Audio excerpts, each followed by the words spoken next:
In a move shaking Ivory Coast's political landscape, 4 prominent opposition leaders have been barred from the October 2025 presidential election. Now, the question I am asking each and everyone is, what led to this decision and what does it mean for the nation's democratic future? Ivory Coast has a tumultuous political history marked by civil conflict and contested election. The 2020 election saw violence and an opposition boycott, raising concern about the country's democratic processes. 4 prominent opposition candidates in La Côte d'Ivoire, they have been barred from 2025 election. Now, about 3 weeks ago, there was this rumor that there is a coup happening in La Côte d'Ivoire. But behind the scenes, they were orchestrating some strategies for the upcoming 2025 elections. Now, I said this in one of my videos. I believe that Ouattara wants to be the presidential candidate for his political party, and if he becomes the presidential candidate, then this will be the 4th time he is running for a presidential candidate in La Côte d'Ivoire. 3 other prominent figures are also barred from running, clearing the path for the re-election of President Alassane Ouattara, who has been in power since 2010, if he decides to run. And what does this mean to you? What do you think is going to happen when he, push himself forward to be the presidential candidate or to stand for the president for La Côte d'Ivoire in 2025? You see, thinking about this,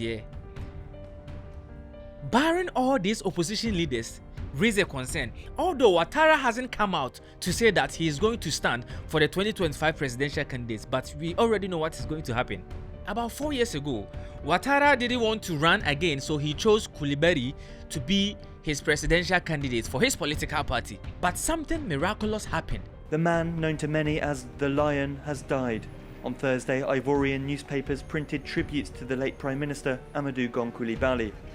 Now, Coulibaly went to France or went to abroad to do a heart surgery, but a week before the election, he passed away.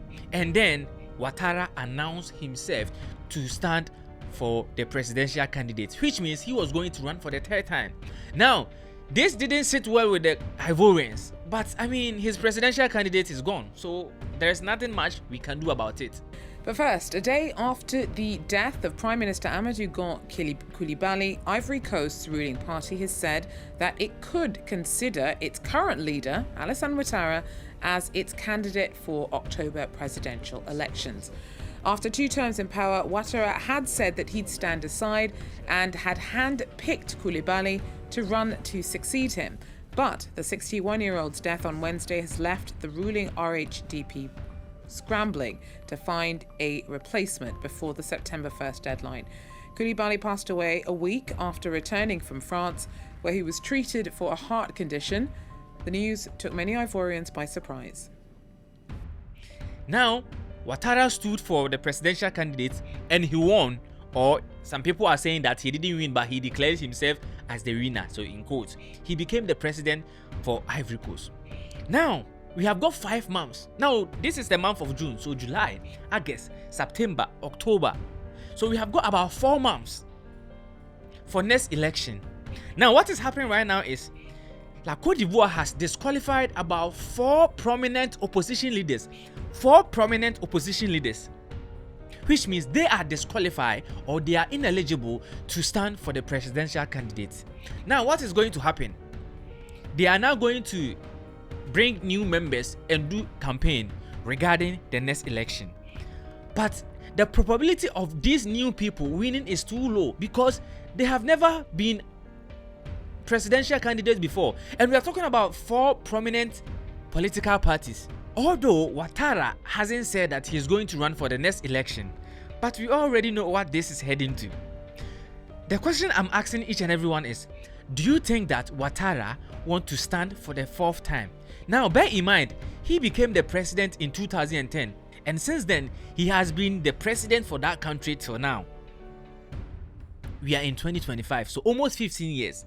Now, what do you think will happen if he come out to say that he is going to be the presidential candidate for his political party? Maybe this is where, in quote, the coup might happen. Because since he dissolved, Gbagbo, since Gbagbo handed the power to him. No, I mean, there was a fight before. I think there was a coup. There was a fight, military fight, before he handed the power to him. Since then, he has been ruling till now. And over 15 years, you have been the president. Now, if you come out to say that you are going to be the next president, this might trigger something. So let's continue. The Electoral Commission has excluded Tidjane Thiam, former Credit Suisse CEO and PDCI leader, over dual nationality. Now, this man acquired French citizenship in 1987, and I think 2022 he acquired dual citizenship to become an Ivorian. But right now they are saying that you cannot stand for a presidential candidate because you have got dual citizenship. Number 2, Laurent Gbagbo, ex-president, due to past conviction. Now, Gbagbo was the president who left power for Ouattara to become the current president. Charles Blé Goudé, I don't really know how to pronounce this properly. Charles Blé Goudé, Gbagbo's ally, facing charges of crimes against humanity. Number 4, Guillaume Soro, former prime minister, sentenced in absentia for attempting a coup. So these people cannot become the president. 6 months from the presidential election in Ivory Coast, tensions are running high. Tidjane Thiam, the country's main opposition leader, was removed from the electoral list, compromising his presidential bid. Thiam's nationality is what stands in his way. He was born in Ivory Coast in 1962 but acquired French nationality in 1987. He gave it up in March as dual nationals cannot run for president. But his party's lawyer explained that it wasn't enough.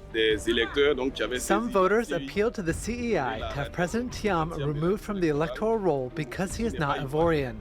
The CEI rejected all these appeals because it considered that he had proven his Ivorian nationality when he came to register on the electoral roll.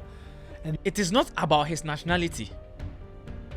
Because maybe they have realized that he stands a chance of becoming the president or the next president, they have politically motivated it, maybe infusing their ideas with the court and the judges to put this guy aside from winning or becoming the next president for Ivorians.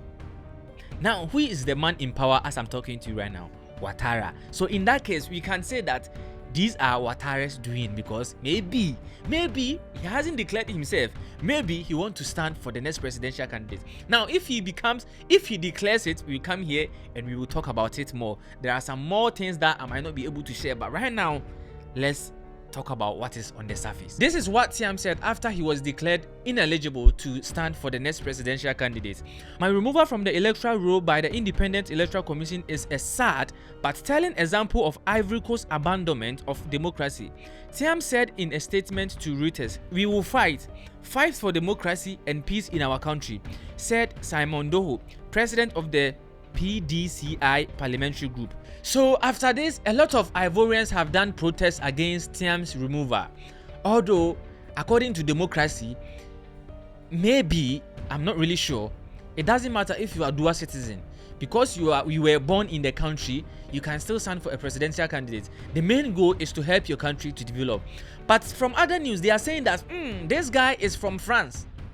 Imagine someone being naturalized to France. Maybe if this guy becomes the president of if this guy becomes the president of Ivory Coast, he is going to work for the French people, and that is what the Africans don't want anymore. Everyone is following Ibrahim Traore's footsteps.